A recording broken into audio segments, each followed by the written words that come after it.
বাংলাদেশের দায়িত্ব নিয়ে তারেক রহমান হয়তো সাম্প্রতিক সময়ে সব থেকে বড় বিস্ফোরণটি ঘটিয়ে দিয়েছেন। তিনি তার শপথ গ্রহণ অনুষ্ঠানে আমন্ত্রণ জানাতে চলেছেন ভারতের প্রধানমন্ত্রী নরেন্দ্র মোদীকে, এবং এরপর বাংলাদেশের সোকল্ড জামাতপন্থী ছাত্র নেতারা কার্যত তেলে বেগুনে জ্বলে উঠেছে। ভারত বিরোধী রাজনীতি করে যাদের উত্থান, যাদের প্রতিষ্ঠিত হওয়ার একটা সম্ভাবনা তৈরি হয়েছিল, তারা যখন মুখ থুবড়ে পড়েছে, ঠিক তখনই তারেক রহমান এমন একটি চাল দিয়েছেন যা আসলে বাংলাদেশের ছাত্র নেতাদের জন্য মেনে নেওয়া তো সম্ভব নয়। উল্টে তাদের রাজনৈতিক কেরিয়ার কিন্তু বড় সড় প্রশ্নের মুখে পড়ে গেছে। এই মুহূর্তে সব থেকে বড় প্রশ্ন যে নরেন্দ্র মোদী কি সত্যি বাংলাদেশে যাবেন শপথ গ্রহণ অনুষ্ঠানে, নাকি চিরাচরিত নিয়ম অনুযায়ী ভারত অন্য মন্ত্রণালয়ের কোনো মন্ত্রীকে পাঠাবেন। দেখুন, সাধারণত নরেন্দ্র মোদী কিন্তু কোনো রাষ্ট্রের শপথ গ্রহণ অনুষ্ঠানে যান না। এর আগেও বহু দেশে আমরা শপথ গ্রহণ অনুষ্ঠানে দেখেছিলাম, কখনো নীতিন গডকরি, কখনো ডক্টর জয়শঙ্কররা কিন্তু এই ধরনের শপথ গ্রহণ অনুষ্ঠানে যেতেন। কিন্তু এক্ষেত্রে নরেন্দ্র মোদীকে আমন্ত্রণ জানিয়ে তারেক রহমান স্পষ্ট বুঝিয়ে দিয়েছেন যে ভারতবর্ষের সঙ্গে ভালো সম্পর্ক প্রতিষ্ঠা করাই আসলে ভারত এবং বাংলাদেশের পরবর্তী জিওপলিটিক্যাল যে গোল, তার প্রথম ধাপ এবং পরবর্তী ধাপ, এবং এর জন্যই বাংলাদেশ কিন্তু কাজ করবে। এবার এই পদক্ষেপগুলোর পর কি কি জিনিস দক্ষিণ এশিয়ার রাজনীতির সাপেক্ষে সব থেকে বেশি আলোচনা হতে পারে, একটু আপনাদের বলে দেওয়া দরকার। দেখুন, তারেক রহমান যখন প্রধানমন্ত্রী পদে শপথ নেবেন, তার অনেক আগেই কিন্তু ভারতবর্ষের প্রধানমন্ত্রী নরেন্দ্র মোদী তারেক রহমানকে কিন্তু ফোন করেছেন, এবং ফোন করার পরই কিন্তু রাজনৈতিক যে সমীকরণ সেটা তিনি বদলে দিয়েছেন। এবার তারেক রহমান যে পদক্ষেপ নিলেন, তাতে প্রধানত তিনটে জিনিস এস্টাবলিশমেন্ট হতে পারে। প্রথমত, শেখ হাসিনা বরাবর ছিলেন ভারতপন্থী, এবং শেখ হাসিনা বুঝেছিলেন দক্ষিণ এশিয়ার রাজনীতির সাপেক্ষে যদি এস্টাবলিশমেন্ট প্রয়োজন হয়, নিজেদেরকে অগ্রগতির দিকে এগিয়ে নিয়ে যেতে হয়, তাহলে ভারতকে সঙ্গে রাখা প্রয়োজন। কারণ ভারত শুধুমাত্র বাংলাদেশকে ডিপ্লোম্যাটিক সাপোর্ট দেয় তা নয়, বিভিন্ন সময় অর্থ দিয়ে সাহায্য করে, এবং লাইন অফ ক্রেডিট, যা ডিপ্লোমেসির একটি ভাষা ধার, তা কিন্তু ভারতের থেকে পাওয়া যায়।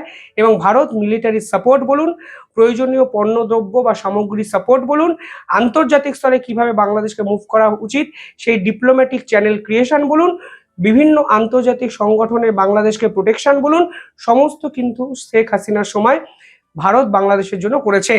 কিন্তু শেষ এক বছর chicken snake, seven sisters, Hindu নির্যাতন, ইসকনের উপর অত্যাচার, ভারতবর্ষের প্রধানমন্ত্রীকে প্রতি মুহূর্তে কটূক্তি করা, এই সকল কর্মকাণ্ড করে বাংলাদেশ ভারত বিমুখ হয়ে উঠেছে। তারেক রহমান বুঝেছেন এই ভারত বিমুখতা আসলে বাংলাদেশকে পিছিয়ে নিয়ে যেতে পারে, কারণ বাংলাদেশের বর্তমান যে অর্থনৈতিক অবস্থা, তা অত্যন্ত খারাপ জায়গায় চলে গেছে। এবং তার শুধু নয়, মুদ্রাস্ফীতি চরমে, বস্ত্রশিল্প কার্যত শেষ। মোহাম্মদ ইউনূস ভেবেছিলেন যদি সুতো বা তুলো আমদানি ভারত থেকে তিনি কমিয়ে ফেলতে পারেন, তাহলে বাংলাদেশের তুলোর মার্কেট বেড়ে যেতে পারে। কিন্তু আলটিমেটলি তার একাধিক পদক্ষেপ কার্যত মুখ থুবড়ে পড়েছে, এবং পড়েছে বলেই বাংলাদেশের অর্থনীতি আজকে পাকিস্তানের থেকেও খারাপ জায়গায় যেতে শুরু করেছে। এক বছরের রিপোর্ট আপনারা দেখলেই তা বুঝতে পারবেন। এবং তারেক রহমান প্রথমে এসেই প্রধানমন্ত্রী নরেন্দ্র মোদীকে ইনভাইট করলেন, মানে একটা জিনিস বুঝতে পারছি যে তিনি বাংলাদেশের অর্থনৈতিক যে ভিত্তি, সেই ভিত্তিটি পুনঃপ্রতিষ্ঠা করতে চাইছেন, এবং চাইছেন বলেই তিনি পাকিস্তানকে দূরে সরিয়ে ভারতের সঙ্গে সম্পর্ক বিল্ড আপ করতে চাইছেন। লং টার্ম জিওপলিটিক্যাল প্রেজেন্স, এই শব্দটা যদি ব্যাখ্যা আপনারা করেন, তাহলে সেকেন্ড পয়েন্টটা খুব উল্লেখযোগ্য। শেষ এক বছরে বাংলাদেশের দাপট বেড়েছে কাদের? পাকিস্তান এবং চীনের। স্পেসিফিক্যালি যদি বলি, পাকিস্তান উগ্র ইসলামপন্থাকে কাজে লাগিয়ে বাংলাদেশে কার্যত জঙ্গিদের আতুর ঘর বানিয়ে ফেলেছে। একের পর এক আইএসআই নেটওয়ার্কের টপ মোস্ট অফিসিয়াল শেষ এক বছর ধরে পাকিস্তান থেকে বাংলাদেশে গেছে। এমনকি তুর্কির সঙ্গে মেগা ডিল পাকিস্তান কিন্তু বাংলাদেশের সঙ্গে করতে বাধ্য করেছে ইউনেসকে। এমনকি করাচি থেকে ফ্লাইট পরিষেবা, কিংবা করাচি থেকে এই যে চট্টগ্রাম, এই যে জলপথ জলপরিবহন ব্যবস্থা নতুন করে রিভাইভ করেছে মোহাম্মদ ইউনূসের সরকার পাকিস্তানের সঙ্গে।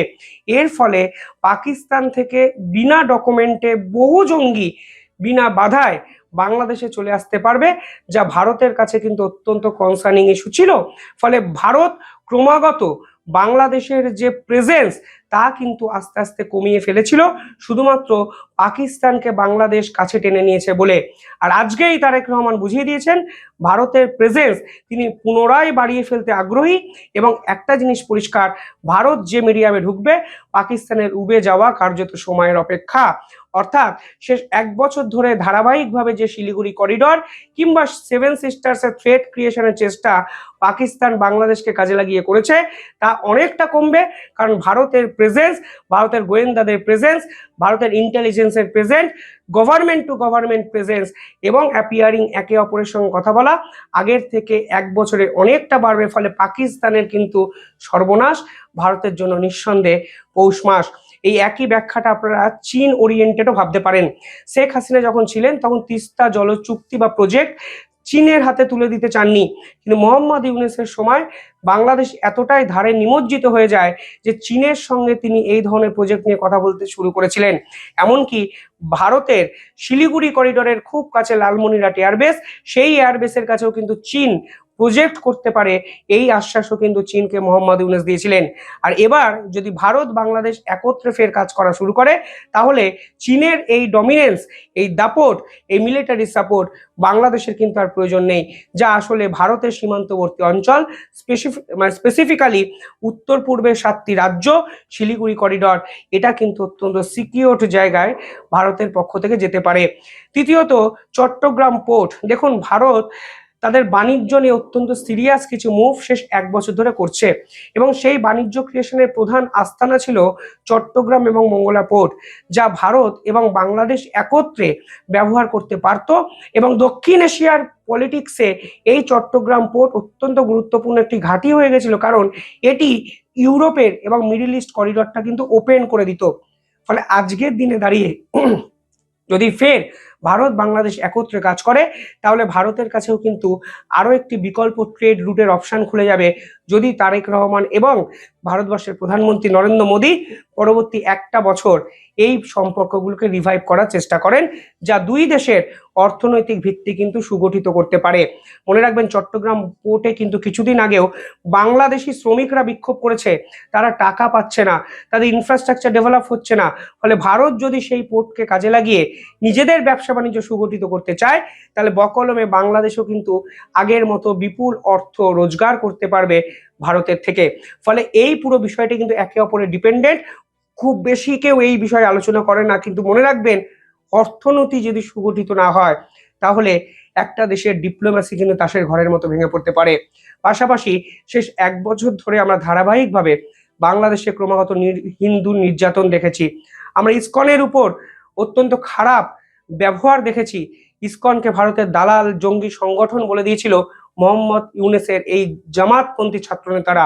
চিন্ময় প্রভুকে বিনা বিচারে জেলে ভরে রাখতে দেখেছি, হিন্দুদের ঘর বাড়ি পুড়িয়ে ফেলতে দেখেছি। আমরা দুর্গাপুজোর সময় দুর্গা ঠাকুরকে লক্ষ্য করে পেট্রোল বোমা ছুটতে দেখেছি। আজকে যদি ভারতের সঙ্গে তারেক রহমান একসঙ্গে কাজ করেন, অনেক বেশি কিন্তু রিলিফ পেতে পারেন বাংলাদেশের হিন্দুরা। মনে রাখবেন, বিএনপি 3জন হিন্দু ক্যান্ডিডেটও কিন্তু ভোটে জিতেছেন। ফলে লং টার্ম জিওপলিটিক্যাল গেমে পাকিস্তানের প্রেজেন্স যদি একটা রাষ্ট্রের উপর দিয়ে কমে যায় তাহলে সেই রাষ্ট্র সুগঠিত হয়, অর্থনীতি মজবুত হয়, সেই দেশের সংখ্যালঘু নাগরিকরা অনেক বেশি সুরক্ষিত হয়, এবং ভারত কিন্তু সেই চেষ্টাই করবে। মনে রাখবেন, ভারত প্রথম থেকেই বলেছে নির্বাচিত সরকারের সঙ্গে সম্পর্ক বিল্ড আপ করবে। নির্বাচিত সরকার গঠিত হয়েছে, সেই সরকার প্রধান ভারতবর্ষের প্রধানমন্ত্রীকে আমন্ত্রণ জানিয়েছেন শপথ গ্রহণ অনুষ্ঠানে। ছাত্রনেতারা বলছেন শপথ গ্রহণ অনুষ্ঠান বয়কট করবেন, কিন্তু ওদের বয়কটে আন্তর্জাতিক স্তরের আর কোনো কি যায় আসবে? আসবে না। কিভাবে দেখছেন আপনারা পুরো বিষয়টি কমেন্টে জানাবেন। দেখতে থাকুন দ্য ইন্ডিপেন্ডেন্ট বেঙ্গল। ধন্যবাদ।